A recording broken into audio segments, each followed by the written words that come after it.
Hello बच्चों, मेरा नाम है अंकित कुमार और आज हम हमारी 9th क्लास की साइंस के सेकंड चैप्टर जो है उसके अभ्यास के जो हमारे जो क्वेश्चन आंसर हैं जो आपके एनसीईआरटी के हैं, आज हम उनको देखते हैं, सोल्व करेंगे। शाबाश। देखिए, तो ये जैसे कि आपको दिखाए गए हैं, यहाँ पर आपके क्वेश्चन के आंसर हैं, तो वो साथ के साथ हम समझते चले जाएंगे।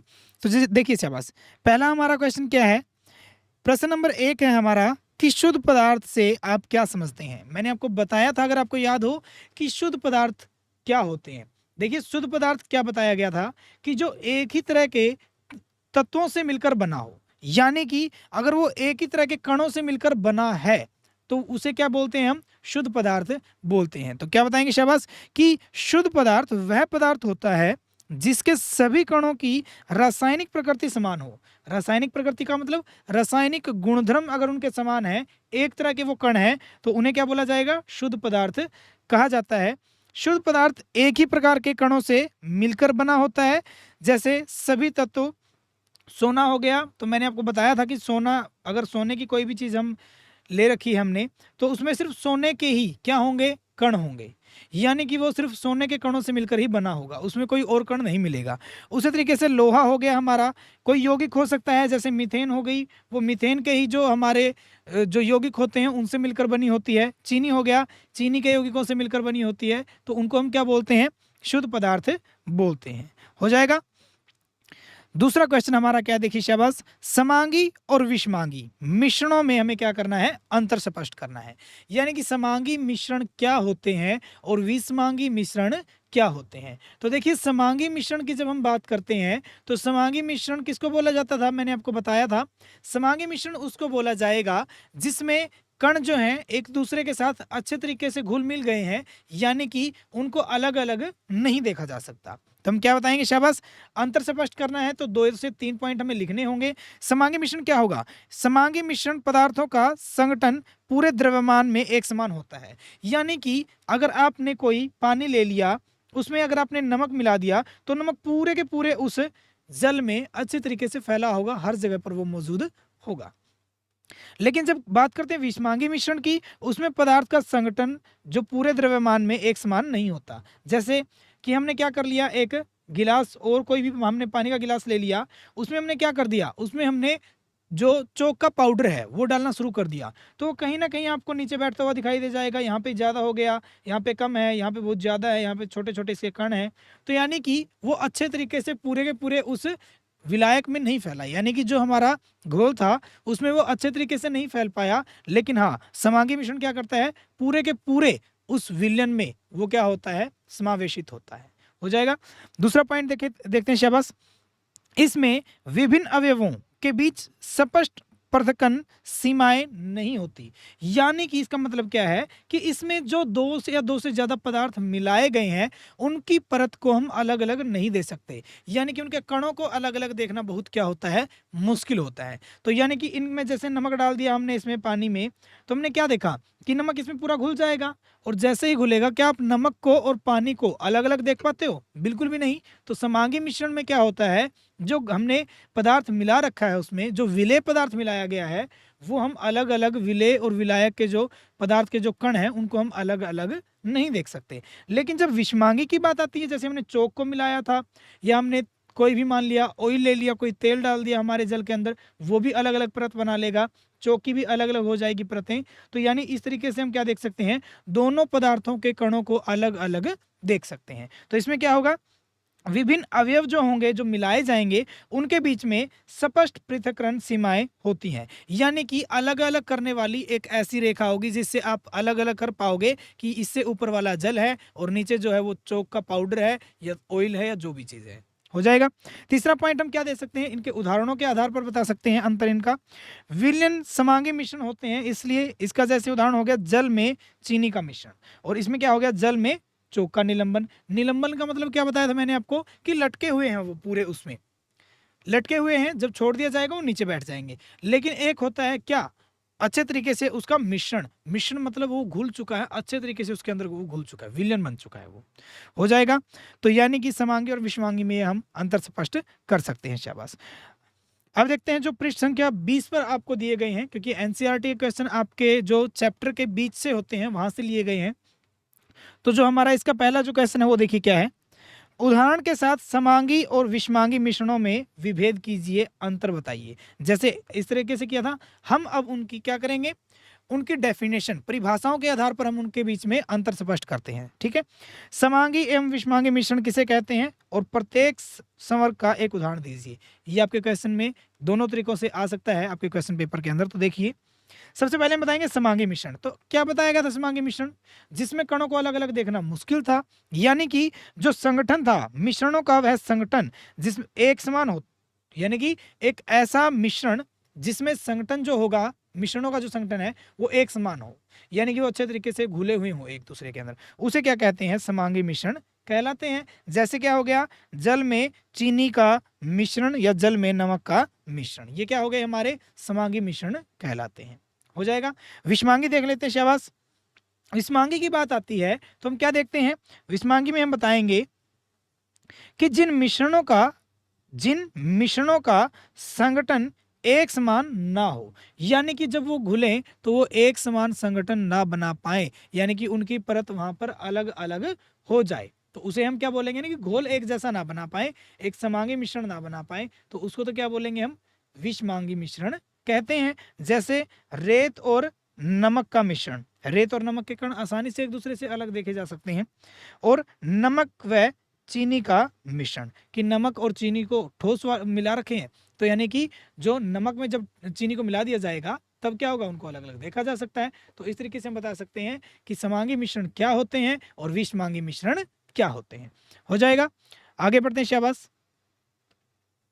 अब हमारा यहाँ पर क्वेश्चन नंबर जो 2 है उसमें हमें क्या करना है, उसमें हमें विलयन, निलंबन और कोलाइड, इनके बीच में हमने अंतर करने हैं, यानी कि उनके अंतर के आधार पर तीनों में डिफरेंशिएट करना है, अलग अलग बांटना है। तो उनके कुछ पॉइंट है जो हम देख सकते हैं, शाबाश। देखिए, यहां से अगर किन्हीं दो के बीच में आ जाए तो आप दो को भी लिख सकते हो, तीनों में आ जाए तो तीनों में भी लिखे जा सकते हैं। जैसे देखिए, पहला जो हमारा पॉइंट होगा, समांगी और विषमांगी के आधार पर ही बता सकते हैं कि विलयन के अंदर जो विलयन जो होता है वो एक समांगी मिश्रण है, जबकि निलंबन और कोलोइडल दोनों ही क्या है, विषमांगी मिश्रण कहलाते हैं। दूसरा हम बता सकते हैं कि ये पारदर्शी मिश्रण होता है। विलयन पारदर्शी का मतलब क्या होता है, यानी कि जब लाइट की बात आएगी, यानी कि जब टिंडल प्रभाव आएगा, ये उसको तो शो नहीं करेगा, लेकिन ये पारदर्शी जरूर होता है। पारदर्शी का मतलब इसके आर पार देखा जा सकता है किसी न किसी तरीके से। हो जाएगा। निलंबन में हम बताएंगे अपारदर्शी मिश्रण होता है। अपारदर्शी मतलब इसके आर पार देखना बहुत ज्यादा मुश्किल होता है। और जो कोलाइडल होता है पारभासी होता है, यानी कि देखा तो जा सकता है लेकिन कम मात्रा में देखा जा सकता है। हो जाएगा। तीसरा पॉइंट देख लेते हैं, इनके जो साइज के आधार पर, कणों के साइज के आधार पर। देखिए मैंने आपको बताया था कि जो आपका जनरल जो बताया गया है साइज, वो बताया गया है आपका कहां से कहां, 1 नैनोमीटर से अगर कम है तो बताया गया है विलयन का, वो विलयन का है। और जब वो 1 नैनोमीटर से 1000 नैनोमीटर के बीच में बताया जाए तो वो बनता है कोलाइडल का। और जब 1000 नैनोमीटर से बहुत अधिक कर दिया जाए तो वो किसका बनता है, निलंबन का। लेकिन मैंने आपको बताया था कई जगह आपको 10 नैनोमीटर भी मिलेंगे और कई जगह आपको जो ये अंतर है ये 1000 का नहीं 100 नैनोमीटर का भी देखने को मिलेगा। तो यहाँ पे आपको जो बताया गया है वो बताया गया कि जो विलेय के कणों का आकार है वो 10⁻⁻9 मीटर, यानी कि 1 नैनोमीटर इतना होता है। ठीक है, इससे कम होता है, यानी कि छोटा होगा। निलंबन में जब बात करेंगे तो इसमें विलेय के कणों का आकार 10⁻⁷, विलेय का आकार की बात है कि 10⁻⁷ इतना होगा, यानी कि 100 नैनोमीटर। और जब बात करेंगे हम किसकी, कि कोलाइडल की, तो वो इन दोनों के बीच में होता है, निलंबन और, क्योंकि कोलाइडल जो है वो विलयन और निलंबन दोनों के बीच में है, तो इन दोनों के जो बीच का साइज होगा वो किसका होगा, कोलाइडल का होगा। तो कोलाइडल होगा हमारा 10⁻⁹, यानी कि 1 नैनोमीटर से लेकर 10⁻⁷, यानी कि 100 नैनोमीटर के बीच में इसका आकार होता है। किसका, विलेय के कणों का। ठीक है, विलयन की बात अलग हो जाएगी। अब बात करते हैं चौथे पॉइंट के ऊपर कि इसमें विलेय के कणों को नंगी आंखों से नहीं देखा जा सकता, यानी कि नग्न आंखों से इनको देखना बहुत मुश्किल होता है। किसको, विलयन को, जिसमें नमक डाला गया था, नमक को देखना खुली आंखों से बिल्कुल साफ देखना बहुत ज़्यादा क्या होता है, मुश्किल होता है। जबकि निलंबन और कोलोइडल को देखा जा सकता है। निलंबन को तो हम बिल्कुल ही अच्छे से देख सकते हैं, इसमें विलेय के कणों को देखा जा सकता है आंखों से। लेकिन जब कोलोइडल की बात आती है, उनको देखा तो जा सकता है, लेकिन उनको एक सूक्ष्मदर्शी द्वारा आसानी से जरूर देखा जा सकता है, यानी कि सूक्ष्मदर्शी की सहायता से हम उसको आसानी से देख पाएंगे। हो जाएगा।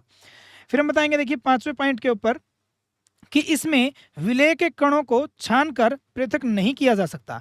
यानी कि जैसे हमने जल में नमक को मिला दिया, तो जब उसको छान लिया जाएगा तो नमक को अलग नहीं कर सकते। क्यों? क्योंकि वो समांगी मिश्रण था, अच्छे तरीके से घुल चुके थे उसके अंदर।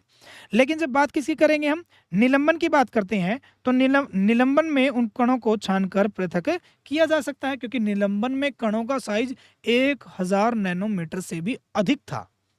उसी तरीके से जब कोलाइडल की बात आती है, कोलाइडल के जो कणों के कारण इसको नहीं किया जा सकता, क्योंकि ये क्या होता है, दिखने में क्या होता है, समांगी, लेकिन होता क्या है, विषमांगी। जैसे दूध है, अब दूध के कणों को क्या अलग किया जा सकता है छानकर? बिल्कुल भी नहीं, वो यूं का यूं रहेगा अगर आप उसको छान लोगे तो। यानी कि इसके अंदर भी जो पृथक नहीं किया जा सकता, किसको, उस विलेय के कणों को। हो जाएगा। छठा पॉइंट देखिए शाबाश क्या है, इसमें कणों का विषण तेजी से होता है। विषण मतलब घोलना, यानी कि फैलना। तो देखिए जब जल में नमक को डालेंगे तो बहुत जल्दी घुल जाएगा, बहुत कम समय लेगा और पूरे में फैल जाएगा। निलंबन में जब बात करेंगे हम निलंबन की, तो निलंबन में जो विषण होता है वो नहीं होता। क्यों?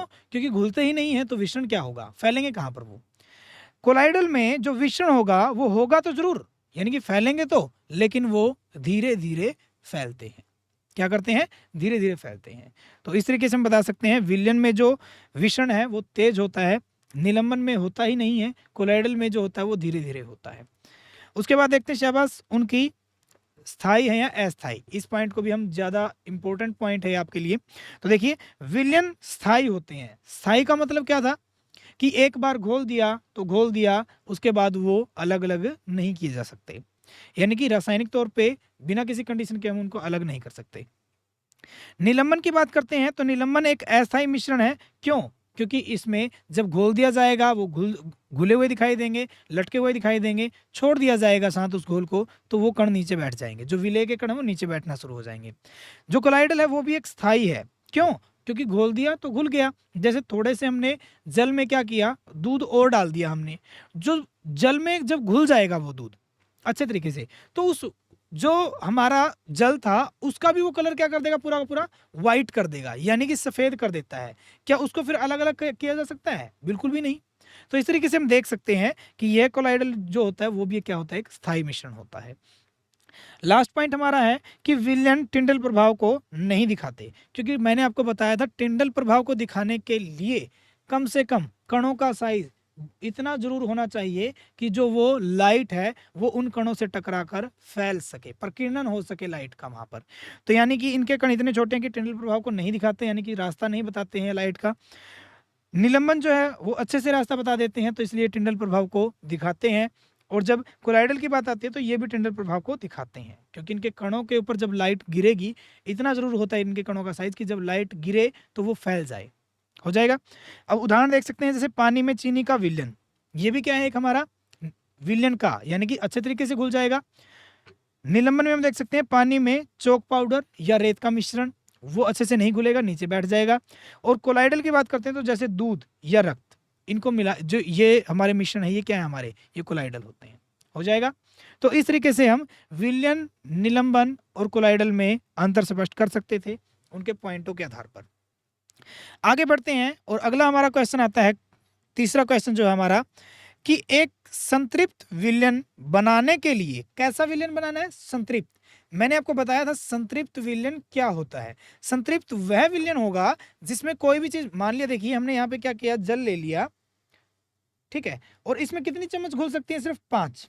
नमक की 5 चम्मच घुल सकती हैं, पांचों की 5 मैंने इसके अंदर डाल दी, तो जैसे इसके अंदर डालेंगे तो घुल जाएंगी, तो यानी कि क्या हो चुका है, संतृप्त। अब इसके अंदर वो और नहीं घुल सकती, क्योंकि इसकी कैपेसिटी जो थी वो 5 चम्मच तक की थी। तो क्या होगा कि वो संतृप्त विलयन बनाना है, किस तरीके से, कि 36 ग्राम सोडियम क्लोराइड लेना है, नमक, जिसमें 100 ग्राम जल में लेना है और कितने टेम्परेचर के ऊपर, 293 केल्विन टेम्परेचर के ऊपर। क्योंकि मैंने आपको बताया था, क्योंकि जो संतृप्त और असंतृप्त जो हमारे मिश्रण जो जब बनता है तब हम बताते हैं कि वो एक स्थायी ताप पर होता है, यानी कि एक ऐसा तापमान जो फिक्स हो। क्यों? क्योंकि तापमान को बढ़ा दिया जाएगा तो घुलने की दर भी बढ़ जाती है, इसलिए उसको तापमान को एक फिक्स एक टेम्परेचर के ऊपर उसको नोट किया जाता है। घोला जाता है इस तापमान पर, इसकी सांद्रता प्राप्त करें। सांद्रता का क्या फॉर्मूला मैंने आपको बताया था।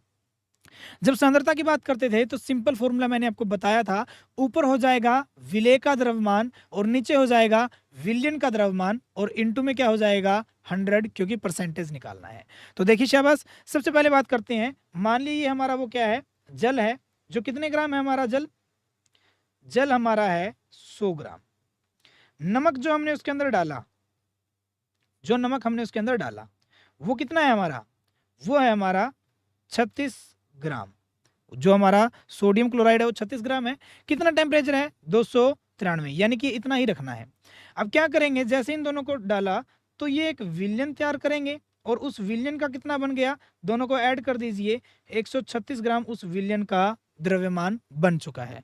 अब हमें निकालना क्या है, सांद्रता निकालनी है। सांद्रता में मैंने आपको क्या बताया, ऊपर तो विलेय जो मिलाया गया, नीचे विलयन जो टोटल बनेगा और इनटू में 100। तो देखिए सांद्रता का हमारा फॉर्मूला हो जाएगा, ऊपर हम लिख देंगे विलेय का द्रव्यमान और नीचे हम लिखेंगे विलयन का द्रव्यमान। विलेय यानी कि हमारा नमक 36 ग्राम था, विलयन जो टोटल बना वो 136 ग्राम बन गया और इनटू में हमारा हो गया 100। तो इसको जैसे ही हम सोल्व करेंगे कितना आएगा, ये हमारा 26.47%, यानी कि इतने परसेंट क्या होगा, उसकी सांद्रता होगी। हो जाएगा। आगे बढ़ते हैं शाबाश। अब हमारा अगले जो पृष्ठ संख्या 26 के ऊपर जो आपका पहला क्वेश्चन आपको देखने को मिलेगा एनसीईआरटी बुक के अंदर, उसके ऊपर चर्चा करते हैं। तो उसका पहला क्वेश्चन क्या है शाबाश, देखिए, पेट्रोल और मिट्टी का तेल जो कि आपस में घुलनशील है, यानी कि पेट्रोल और मिट्टी का तेल दोनों आपस में घुले हुए हैं, क्योंकि जब ये कच्चा पेट्रोलियम होता है उसमें से इनको अलग अलग किया जाता है। अगर वो दोनों घुले हुए हैं तो इनके मिश्रण को आप कैसे पृथक करेंगे, यानी कि हमें देखना पड़ेगा किस तरीके से पृथक किया जाता है, क्योंकि हमने 7 विधियों के बारे में पढ़ा था, उनमें से कौन सी विधि लगेगी हम अब वो देखेंगे। 7 के अलावा भी बहुत सारी विधियां होती हैं जो हम आगे आने वाले क्वेश्चन के अंदर पढ़ेंगे। देखिए शाबाश, पेट्रोल तथा मिट्टी के तेल के क्वथनांकों में 25 डिग्री सेल्सियस से अधिक का अंतराल है। देखिए मैंने आपको एक विधि बताई थी जिसमें मैंने आपको बताया था, जो दो विलेय घुले हुए थे, द्रव्य जो विलेय घुले हुए थे एक दूसरे के अंदर, वो किस तरीके से थे, वो हमारे इस तरीके से थे कि जो दोनों के क्वथनांक के बीच का अंतर है वो हमारा 25 डिग्री जो हमारा सेल्सियस, यानी कि 25 डिग्री सेल्सियस क्या होगा, हमारा उनके बीच का अंतराल होगा। ठीक है, तो यहां पे देखिए अगर हम बात करते हैं पेट्रोल और मिट्टी का तेल, पेट्रोल के बारे में और मिट्टी के तेल के बारे में अगर हम बात करते हैं तो वो आपस में घुलनशील हैं। और इसको हम कौन सी विधि थी जो जिसमें हमने इतने जो डिफरेंस लिया था वो 25 का लिया था, वो थी हमारी प्रभाजी आसवन विधि, जिसमें हम एक प्रभाजी स्तंभ का यूज करते थे। तो ये हमारी कौन सी होगी, प्रभाजी आसवन विधि होगी। इसके द्वारा अलग किया जाता है।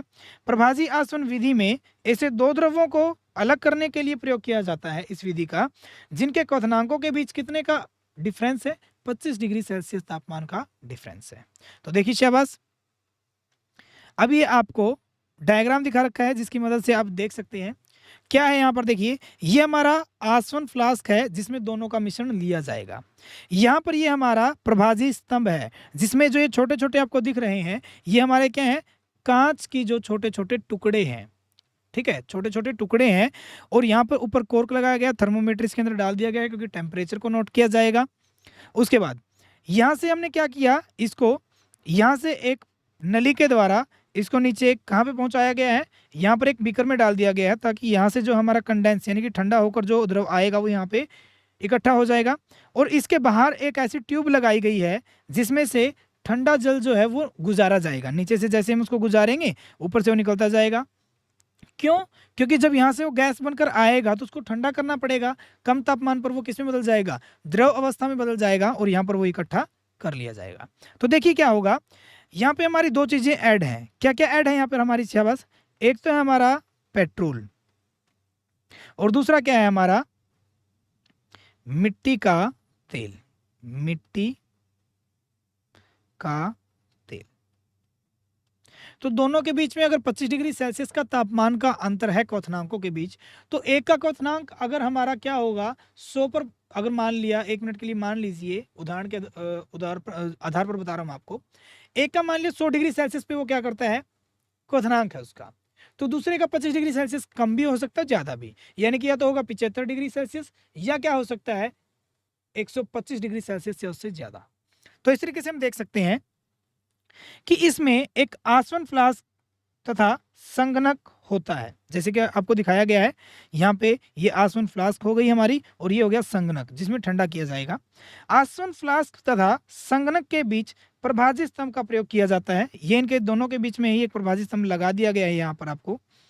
और क्या किया गया शाबाश देखिए, प्रभाजी स्तंभ में शीशे के टुकड़े भरे रहते हैं, शीशे के जो टुकड़े होंगे, ताकि जो वाष्प बनेगी, जो भाप बनेगी, उसको ठंडा होकर संघनित हो सके, यानी कि वो ठंडा हो जाए, और संघनित का मतलब क्या है द्रव अवस्था में वो बदल जाए।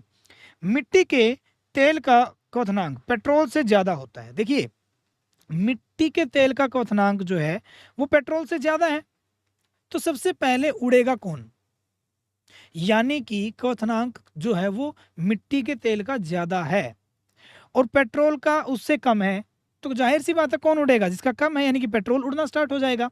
तो जैसे ही हम इसको गर्म करेंगे, यहां से हमारा पेट्रोल जो है वो ऊपर जाना शुरू हो जाता है, हो जाएगा।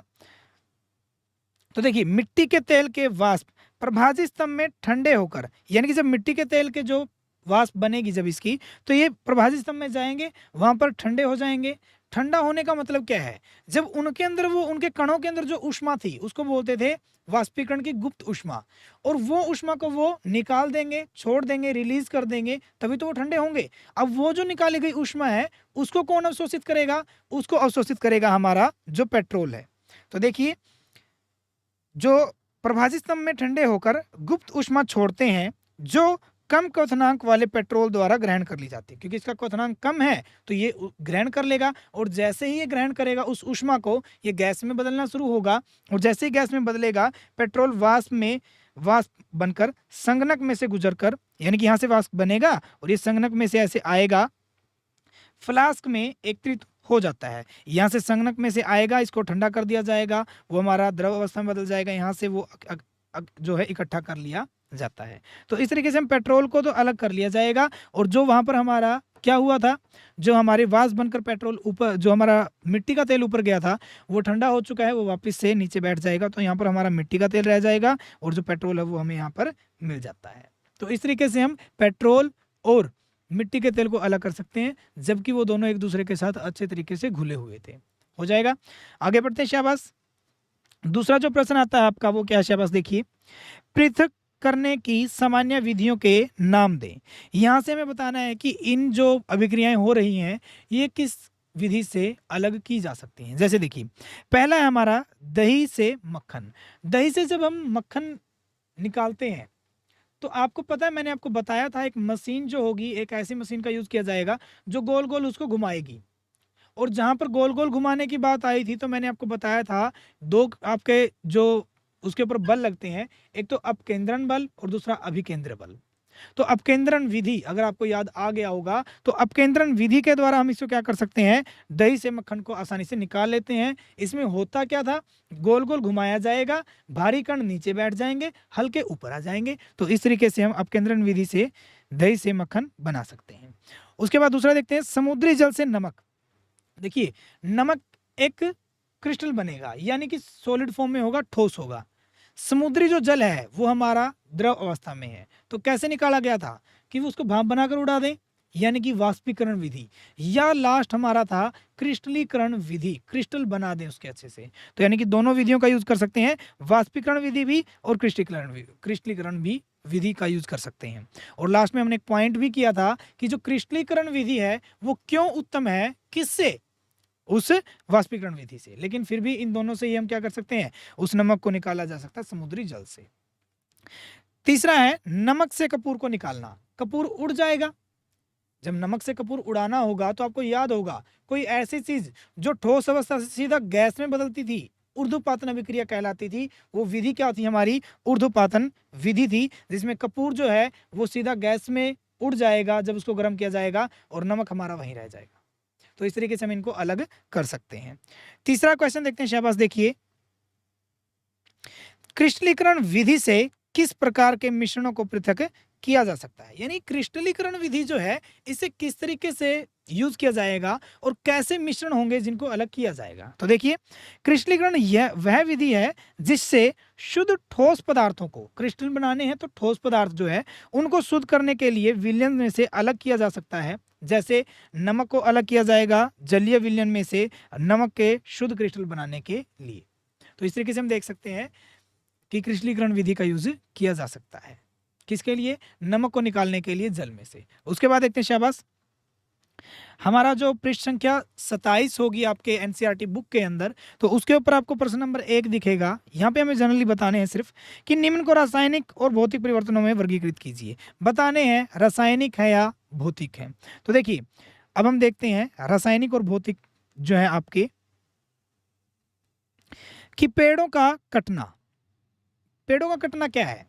भौतिक है, क्योंकि फिजिकली फिनोमिना है, आपकी आंखों के सामने हो रहा है, तो भौतिक परिवर्तन होगा।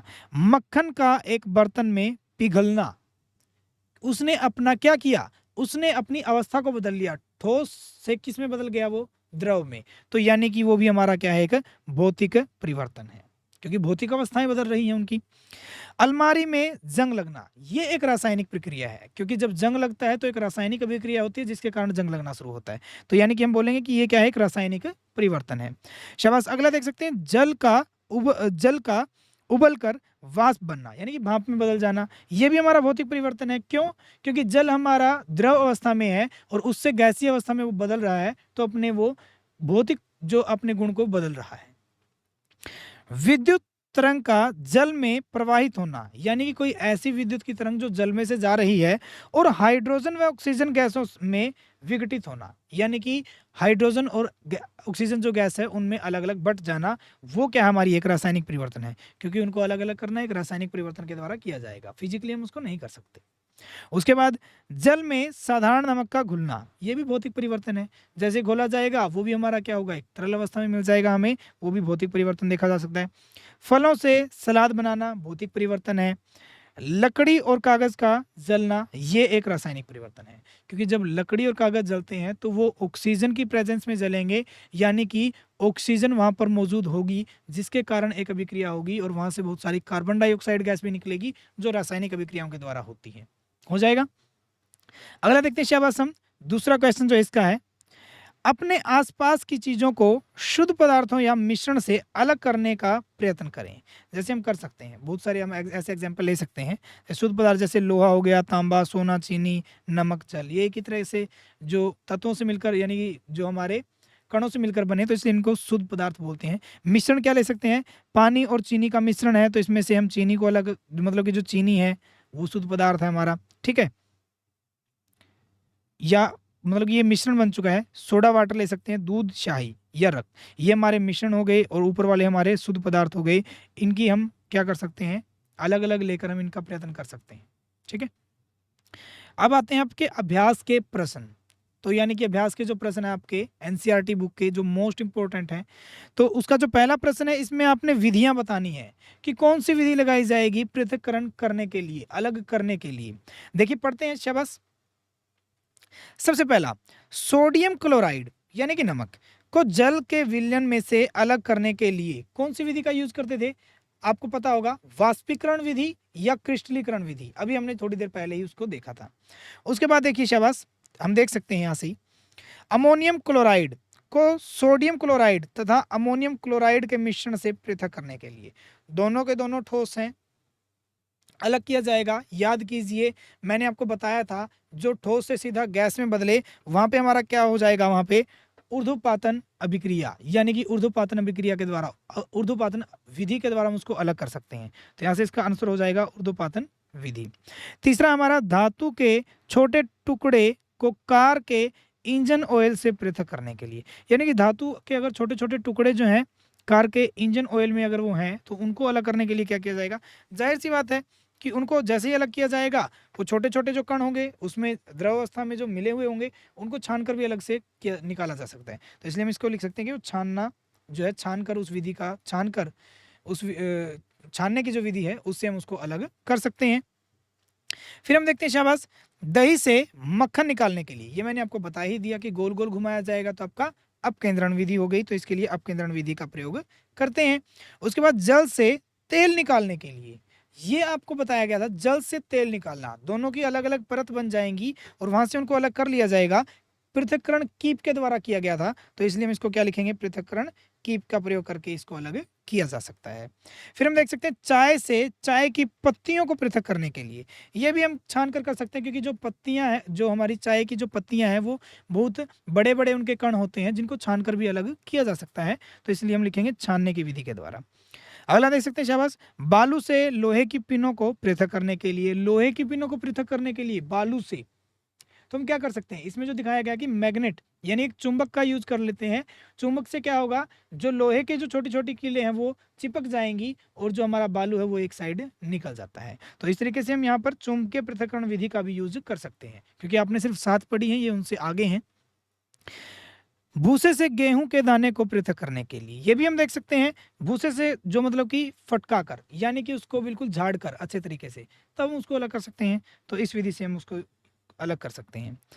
पानी में तैरते हुए महीन मिट्टी के कण को पानी से अलग करने के लिए, छानकर भी कर सकते हैं, छोटे जो कण हैं उनको निकालने के लिए, या उसके जो घोल को शांत कर दिया जाए तो वो नीचे बैठ जाएंगे, इस तरीके से भी उनको अलग कर सकते हैं।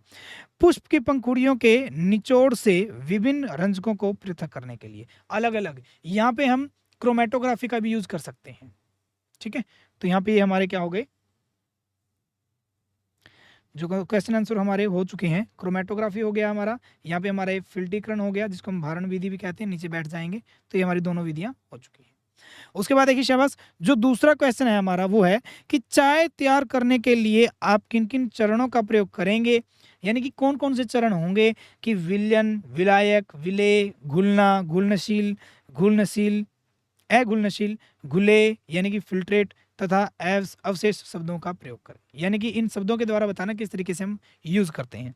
तो सबसे पहले देखिए, विलायक होगा, पानी लिया जाएगा, तो सबसे पहले पानी को चाय बनाने के लिए बर्तन में डालना होगा, चाय बनाने की विधि को दिखाया गया सिर्फ आपको यहाँ पर, तो इसमें कोई खास बात नहीं है। विलेय, जो पदार्थ मिलाए जाएंगे वो क्या होंगे, वो चीनी को मिलाया जाएगा, फिर हम उसको घोलेंगे, वो घुल जाएगा, ठीक है। फिर घुलनशील होगा, यानी कि उसमें घुलनशीलता आएगी दोनों में, इसमें एक विलायक यानी कि दूध को डाल दिया जाएगा, वगैरह वगैरह। इस तरीके से हम क्या कर सकते हैं, एक चार्ट बना सकते हैं चाय बनाने के ऊपर। उसके बाद देख सकते हैं शाबाश, जो ये क्वेश्चन आपका इतना इंपॉर्टेंट नहीं है, तीसरा जो क्वेश्चन है वो देखिए शाबाश, प्रज्ञा ने 3 अलग अलग पदार्थों की घुलनशीलताओं को विभिन्न तापमान पर जांचा तथा नीचे दिए गए आंकड़ों को प्राप्त किया, यानी कि उसने अलग अलग घोलने के साथ उनको जांचा और अलग अलग उनको रख लिया गया, आंकड़े बना लिए गए। प्राप्त हुए परिणामों को 100 ग्राम जल में, जितने भी परिणाम प्राप्त हुए हैं उनको 100 ग्राम जल में विलेय पदार्थ की मात्रा में मिलाया जाएगा संतृप्त विलयन बनाने हेतु, यानी कि जब संतृप्त विलयन बनाना होगा। तो अब हमें क्या देखना है, देखिए शाबाश, जैसे पोटेशियम नाइट्रेट है वो 283 केल्विन पे हमने अलग ले रखा है 21 ग्राम, 293 केल्विन के ऊपर 32 ग्राम, 313 के ऊपर 62 ग्राम, 333 के ऊपर 106 ग्राम और 353 के ऊपर 167 ग्राम। क्यों? क्योंकि जो संतृप्तता है वो बढ़ जाती है, किसके कारण, तापमान के कारण, संतृप्तता बढ़ जाएगी तापमान के कारण। तो उसी के अकॉर्डिंग घोल तो हम पोटेशियम नाइट्रेट को ही रहे हैं, लेकिन जैसे जैसे तापमान बढ़ेगा तो हम कम या ज्यादा उस विलेय पदार्थ की मात्रा को भी करना पड़ सकता है, तो उसी के आधार पर ये आंकड़े लिए गए हैं। तो क्वेश्चन क्या बनता है, देखिए शाबाश, पहला कि 50 ग्राम जल में 313 केल्विन टेम्परेचर पर, 313 मतलब ये, और 50 ग्राम हमारा जल है, पोटेशियम नाइट्रेट जो हमारा पहला ही जो पदार्थ है, पोटेशियम नाइट्रेट को संतृप्त विलयन बनाना है, उसके लिए हमें बताना है कि कितने ग्राम प्रोटीन जो पोटेशियम नाइट्रेट की आवश्यकता होगी। तो देखिए हमें यहाँ पे दिख रहा है ऊपर से, हमें चाहिए पोटेशियम जो हमारा नाइट्रेट है उसके लिए मात्रा। तो देखिए 100 ग्राम हमारा जल था, टेम्परेचर था 313 केल्विन, हमने देखो 100 ग्राम जल से 50 ग्राम जल के ऊपर लेके आना है, तो 100 ग्राम से हम लेके आएंगे 1 के ऊपर, डिवाइड करके, और बाद में 50 से क्या कर देंगे उसकी मल्टीप्लाई। तो देखिए कैसे करेंगे। 100 ग्राम जो जल था उसमें पोटेशियम नाइट्रेट संतृप्त विलयन के लिए आवश्यक पोटेशियम नाइट्रेट की मात्रा कितनी होनी चाहिए, 62 ग्राम, जो इस टेबल ने बता रखी है कि अगर 313 केल्विन पे हमें पोटेशियम नाइट्रेट 100 ग्राम जल में डालना है, मतलब संतृप्त करना है 100 ग्राम जल को, तो इतने ग्राम पोटेशियम नाइट्रेट डालना पड़ेगा।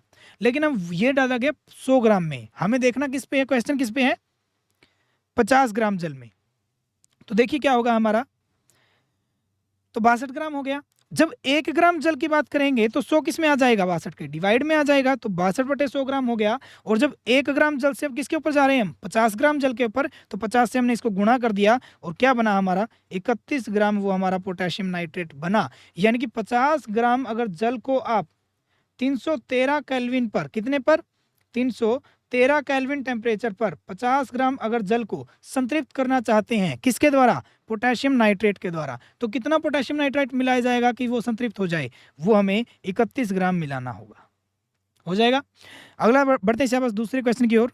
प्रज्ञा 353 केल्विन पर पोटेशियम क्लोराइड, देखिए 353 केल्विन पर पोटेशियम क्लोराइड, ये आपको दिख रहा होगा, यानी कि 54 ग्राम, यानी कि 54 ग्राम किसमें मिलाया जाएगा, 100 ग्राम जल में, तब वो क्या हो जाएगा हमारा, संतृप्त। क्या हो जाएगा, संतृप्त। तो क्वेश्चन क्या है कि संतृप्त हो जाता है और विलयन को कमरे के तापमान पर ठंडा होने के लिए छोड़ दिया जाता है। यानी कि जब रूम टेम्परेचर की बात करते हैं उस पर उसको छोड़ दिया जाएगा।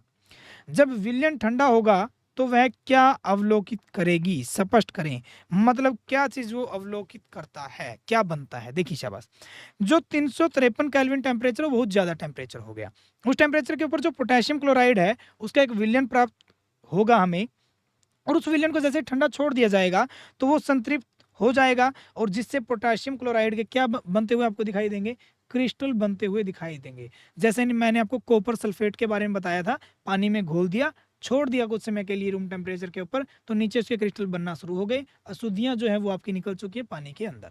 तो इस तरीके से वहां पे क्या बनेगा, हमारा क्रिस्टल बनना शुरू हो जाएंगे। ठीक है, आगे बढ़ते हैं शाबाश। देखिए जो हमारा तीसरा था, तीसरा क्वेश्चन देख लेते हैं क्या है हमारा, कि 293 केल्विन पर प्रत्येक लवण की घुलनशीलता का परिकलन करें। यानी कि जो लवण हमें मिलाए गए हैं कितने पर, 293 केल्विन पर, क्या क्या मिलाए गए हैं, 32 ग्राम हमारा क्या मिलाया गया है यहाँ पर, पोटेशियम नाइट्रेट, 36 ग्राम हमारा मिलाया गया है यहाँ पर सोडियम क्लोराइड, 35 ग्राम मिलाया गया है यहाँ पर पोटेशियम क्लोराइड, और अमोनियम क्लोराइड मिलाया गया आपका 37 ग्राम। यानी कि ये वो हमारे क्या है, विलेय पदार्थ हैं जो 293 केल्विन के ऊपर मिलाए जाएंगे। तो देखिए वो कहता है कि इस तापमान पर कौन सा लवण सबसे अधिक घुलनशील होगा, कौन सबसे ज्यादा घुलनशील होगा। देखिए 293 केल्विन टेम्परेचर के ऊपर 100 ग्राम जल में जो लवण मिलाए जा सकते हैं वो हमने सारे देख लिए, 32 ग्राम, 36 ग्राम, 35 और 37 ग्राम। क्या क्या थे, पोटेशियम नाइट्रेट हमारा 32 ग्राम था, सोडियम क्लोराइड 36 था, पोटेशियम क्लोराइड 35 था, और अमोनियम क्लोराइड हमारा 37 ग्राम था। और 93 केल्विन टेम्परेचर के ऊपर जो अमोनियम क्लोराइड है उसकी घुलनशीलता सबसे अधिक होगी, क्योंकि आप देख सकते हैं क्योंकि घुलनशीलता के माध्यम से ही इनको दिखाया गया है। हो जाएगा। उसके बाद आगे बढ़ते हैं, जो हमारा क्वेश्चन है डी पार्ट, कि तापमान में परिवर्तन से लवण की घुलनशीलता पर क्या प्रभाव पड़ता है। हमें पता है कि तापमान जैसे ही बढ़ाओगे जो घुलनशीलता वो भी बढ़ जाती है। तो हम यहाँ पे लिख सकते हैं क्या कि जो 293 केल्विन टेम्परेचर के ऊपर अमोनियम क्लोराइड की जो घुलनशीलता है वो सबसे अधिक होगी, ये हमारा सी पार्ट हो गया। और तापमान बढ़ने पर लवण की घुलनशीलता जो है वो बढ़ जाएगी, यानी कि लवण उसमें और घुलना स्टार्ट हो जाता है। हो जाएगा। क्वेश्चन नंबर 4 देखते हैं शाबाश। देखिए निम्न की उदाहरण सहित व्याख्या करें, यानी कि हमें इनकी सिर्फ परिभाषाएं देनी है उदाहरण के साथ। संतृप्त, मैंने आपको बताया था संतृप्त विलयन कौन से होते हैं, जो कुछ समय बाद अपनी जो सीमा रेखा उसको पार ना कर सकें, यानी कि जो एक बार घुल गया बस उतना ही घुल सकता है, यानी कि उसकी एक सीमा रेखा होगी। तो बताएंगे कि किसी निश्चित ताप पर यदि विलयन में और अधिक विलेय पदार्थ ना घुल सके उसे हम क्या बोलेंगे, संतृप्त विलयन कहते हैं। जैसे उदाहरण दे सकते हैं, 100 मिलीलीटर अगर हम जल ले लेते हैं तो थोड़ी थोड़ी करके चीनी अगर उसके अंदर डालें तो एक समय आएगा जब चीनी जो है वो घुलना बंद हो जाएगी, तो यानी कि वो क्या हो चुका, विलयन हमारा संतृप्त हो चुका है, उसको क्या बोलेंगे, संतृप्त विलयन कहते हैं। फिर हम बात करेंगे शुद्ध पदार्थ। अब ये भी आपको बताया था, पहला ही क्वेश्चन था हमारा, शुद्ध पदार्थ क्या था, शुद्ध पदार्थ वो पदार्थ होते हैं जो एक ही तरह के कणों से मिलकर बने होते हैं। तो यानी कि शुद्ध पदार्थ वे पदार्थ हैं जिनमें एक ही प्रकार के अणु विद्यमान होते हैं, यानी कि जो कण हैं वो एक ही तरह के होते हैं। उदाहरण हो गया नमक हो गया, चीनी हो गया, या फिर सोना हो गया, चांदी हो गया, ये बहुत उदाहरण दे सकते हैं। कोलाइड, कोलाइड एक विलयन था। तो हम बताएंगे कोलाइड क्या होगा, एक विषमांगी मिश्रण होगा, दिखने में समांगी लेकिन वैसे विषमांगी होगा, जिनके कणों का आकार 1 नैनोमीटर से 100 नैनोमीटर के बीच होता है और आंखों से नहीं देखे जा सकता। ये कण प्रकाश की किरणों को फैला देते हैं। ये उनके गुणों के आधार पर उनकी डेफिनेशन को बताया गया है। जैसे बादल है, वो एक क्या है, दिखने में समांगी है लेकिन है विषमांगी मिश्रण। उसी तरीके से कोहरा, दूध, जेली, ये आपके क्या है, जो कोलाइडल जो आपका विलयन वो बनता है। निलंबन, निलंबन में क्या होता है, उनके जो कणों का साइज है वो 100 नैनोमीटर से बड़ा होता है। उनके कणों को अलग अलग देखा जा सकता है। वो घुलते नहीं है जो है विलयन के अंदर, बल्कि माध्यम की समष्टि में निलंबित रहते हैं, यानी कि लटके हुए रहते हैं और इन्हें आंखों से देखा जा सकता है। जैसे नदी का गंदा जल हो गया, उसमें जो कण है उनको देखा जा सकता है। जल में चोक का निलंबन हो गया, वो भी देखा जा सकता है। उसके बाद देखते हैं शाबाश, 5वां क्वेश्चन है हमारा, निम्नलिखित में से प्रत्येक को समांगी तथा विषमांगी मिश्रणों में वर्गीकृत करें। यानी कि समांगी और विषमांगी ये हमें बताने हैं। तो देखिए समांगी के बारे में बताते हैं, कौन से समांगी कौन से विषमांगी। सोडा जो जल है समांगी है विषमांगी। सोडा जल अच्छे तरीके से घुल जाता है, जो सोडा जल है उसमें अच्छे तरीके से घुला हुआ होता है, उसको अलग अलग नहीं देखा जा सकता, तो एक हमारा समांगी मिश्रण कहलाएगा। लकड़ी विषमांगी है क्योंकि देखा जा सकता है, कणों को ही इतने बड़े होते हैं कि इतने आसानी से ही देखे जा सकते हैं। बर्फ, बर्फ भी हमारा एक समांगी मिश्रण है, देखने में क्या है, बर्फ एक समांगी मिश्रण है। ठीक है। वायु, वायु हमारा समांगी मिश्रण है। क्यों? क्योंकि जो मिश्रण तो है बहुत सारी गैसों का, लेकिन उनको देखा नहीं जा सकता। मिट्टी, मिट्टी विषमांगी मिश्रण हो जाएगा क्योंकि उनके कणों को आसानी से देखा जा सकता है। सिरका, सिरका जो समांगी मिश्रण होगा क्योंकि वो घुल जाएगा अच्छे तरीके से, वो देखने को नहीं मिलेगा उनके कणों को। छनी हुई चाय, ये भी हमारी क्या होगी, समांगी, क्योंकि चाय तो छन चुकी है, उसको अलग अलग उनके कणों को तो नहीं देखा जा सकता, वो एक घोल तैयार हो चुका है हमारा। तो इस तरीके से हम उनको अलग अलग बता सकते हैं कौन सा समांगी और कौन सा हमारा विषमांगी मिश्रण है। आगे बढ़ते शाबाश क्वेश्चन नंबर 6 की तरफ। अब किस प्रकार पुष्टि करेंगे कि दिया हुआ रंगहीन द्रव शुद्ध जल है। यानी कि जो बिना दिया हुआ में, यानी कि कोई रंग नहीं है जिसका, वो शुद्ध जल है, इसकी पुष्टि किस तरीके से कर सकते हैं। देखिए शुद्ध जल रंगहीन है, गंधहीन है, स्वादहीन है, यानी कि ना तो उसका स्वाद होता, ना गंध होती और ना ही रंग होता। जल के तीनों चीजें नहीं होती जो शुद्ध होता है। जब दिए गए द्रव का क्वथनांक ज्ञात करें, क्वथनांक से पता चल जाता है क्योंकि शुद्ध जल का जो क्वथनांक है वो हमारा क्या होता है, 0 डिग्री सेल्सियस होता है, 373 केल्विन होगा। तो दिया गया द्रव शुद्ध जल है, अन्यथा अगर उससे कम या ज्यादा होता है तो वो शुद्ध जल नहीं है, क्योंकि जो कम या ज्यादा किया गया है वो किसी अशुद्धि नहीं किया है, उसके टेम्परेचर को कम या ज्यादा। शुद्ध जल का कितना होता है, 373 केल्विन, यानी कि 0 डिग्री सेल्सियस होता है। आगे बढ़ते हैं शाबाश, क्वेश्चन नंबर 7 की तरफ बढ़ते हैं। क्या देखिए, निम्नलिखित में से कौन सी वस्तुएं शुद्ध पदार्थ हैं, यानी कौन सी वस्तुएं शुद्ध पदार्थ होंगी बताना है हमें। बर्फ शुद्ध पदार्थ होगा क्योंकि एक ही तरह की चीजों से मिलकर बना है। दूसरा दूध, दूध हमारा शुद्ध पदार्थ नहीं होता, 2 या 2 से ज्यादा चीजों से मिलकर बना होता है। लोहा, लोहा हमारा एक शुद्ध पदार्थ है क्योंकि लोहे के कणों से मिलकर बना होता है, आयरन के कणों से मिलकर बना होगा हमारे। हाइड्रोक्लोरिक अम्ल, हाइड्रोक्लोरिक अम्ल भी है तो ये एक यौगिक, लेकिन वो शुद्ध होगा क्योंकि वो सिर्फ HCl इनसे ही मिलकर बना होगा। हर जगह सिर्फ आपको HCl मिलेंगे, हाइड्रोक्लोरिक अम्ल के ये यौगिक मिलेंगे आपको, हो जाएगा। कैल्शियम ऑक्साइड, यानी कि कैल्शियम ऑक्साइड का मतलब CaO, कैल्शियम ऑक्साइड, ये भी हमारा एक क्या होगा, शुद्ध पदार्थ होगा। क्यों? क्योंकि कैल्शियम ऑक्साइड है तो ये एक यौगिक है, तो हर एक जगह पे आपको कैल्शियम ऑक्साइड ऐसे देखने को मिलेगा जो शुद्ध है। चाहे बेशक से इसमें 2 या 2 से ज्यादा तत्व हैं, लेकिन उनका एक ऐसा ग्रुप है जो ग्रुप जो है पूरे में समान रूप से पाया जाता है। तो इस तरीके से हम बोल सकते हैं कि वो क्या है, एक हमारा शुद्ध पदार्थ है। पारा, पारा हमारा एक शुद्ध पदार्थ है क्योंकि पारे में सिर्फ पारे के ही उन कणों के जो कण होंगे उनसे मिलकर बना होगा, उसके अलावा और कण नहीं होते हैं। ईंट, ईंट 2 या 2 से ज्यादा चीजों से मिलकर बना होता है, उसमें बहुत सारे कण हो सकते हैं, पत्थर हो सकता है, ठीक है, मिट्टी हो सकती है, कोई और हल्के कण हो सकते हैं। लकड़ी, लकड़ी भी 2 या 2 से ज्यादा चीजों से मिलकर बना होता है। वायु, वायु में तो बहुत सी ज्यादा गैसेज होती हैं जो 2 या 2 से ज्यादा होती हैं, तो वो शुद्ध नहीं होगी। तो इस तरीके से हम बता सकते हैं बर्फ, लोहा, हाइड्रोक्लोरिक अम्ल, कैल्शियम ऑक्साइड और पारा, ये हमारे शुद्ध पदार्थ हैं, बाकी अशुद्ध पदार्थ कहलाते हैं। आगे बढ़ते हैं शाबाश क्वेश्चन नंबर 8 की तरफ। निम्नलिखित मिश्रणों में से विलयन की पहचान करें। यानी कि आपने इन मिश्रणों में से विलयन की पहचान करनी है। विलयन क्या था? समांगी मिश्रण। तो देखिए मिट्टी, क्या मिट्टी एक समांगी मिश्रण है? नहीं, तो वो विलयन नहीं है। समुद्री जल, क्या वो समांगी मिश्रण है? नहीं, उसमें बहुत सारी अशुद्धियां हैं। उसके बाद वायु, वो भी समांगी, जो मतलब कि देखने में, तो वो हमारा क्या होगा? एक हमारा विलयन की पहचान करनी, सॉरी, मिट्टी हो गया, मिट्टी नहीं होगा, समुद्र जल नहीं होगा, वायु जो है वो हमारा वो भी नहीं होगा, कोयला भी नहीं हो सकता, सोडा जल एक विलयन है।